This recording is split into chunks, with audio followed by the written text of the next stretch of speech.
سوال کرتے ہیں کہ قرآن کریم میں بھی آتا ہے کہ شہید کو مردہ نہ کہو، یعنی شہید زندہ ہے، تو جب امت کے عام افراد شہادت کی وجہ سے زندہ ہے انہیں مردہ کہنا اس سے منع کیا گیا ہے، تو رسول کریم صلی اللہ علیہ وسلم کا مرتبہ تو اس سے بہت ہی بڑھ کر ہے۔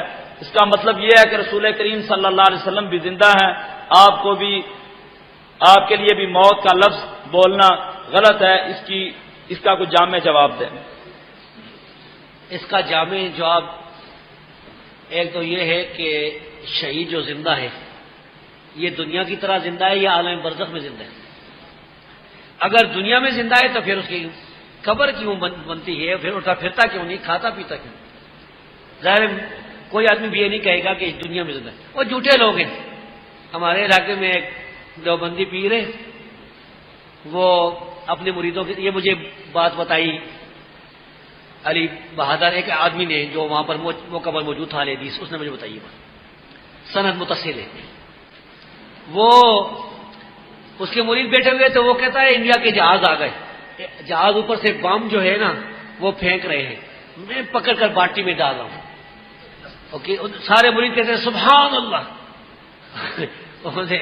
کسی نے کہا وہ کتنی بڑی بالٹی تھی جس میں وہ بڑے بڑے بم اس میں آ گئے جو اوپر سے، ایسے پیر کو تو پھر افغانستان پہنچنا چاہیے تھا جو سارا تباہ ہو گیا۔ تو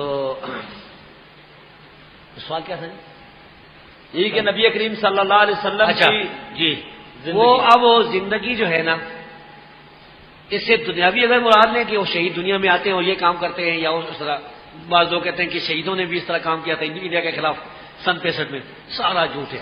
یہ برزخی زندگی، برزخی زندگی کے لحاظ سے ہمارا یہ عقیدہ ہے کہ نبی صلی اللہ علیہ وسلم زندہ ہے، عالم برزخ میں جنت میں اس دنیا سے چلے گئے۔ اب یہ آپ کے لیے وفات کا لفظ، موت کا لفظ استعمال کرنا غلط ہے بھائی۔ اگر یہ غلط ہے تو صحابہ کرام نے یہ استعمال کیا ہے، ابوبکر صدیق نے استعمال کیا ہے، صحیح بخاری مسلم میں آتا ہے۔ فرماتے ہیں کہ تم میں سے جو آدمی محمد صلی اللہ علیہ وسلم کی عبادت کرتا تھا فإنه قد مات، تو وہ فوت ہو گئے۔ عائشہ صدیقہ رضی اللہ تعالیٰ عنہا فرماتی ہے فوت ہو گئے۔ تو یہ یعنی دنیاوی زندگی نہیں، اخروی زندگی ہے۔ اسی وجہ سے شہید کے جو ہے نا وہ ترکہ بھی تقسیم ہوتا ہے۔ جی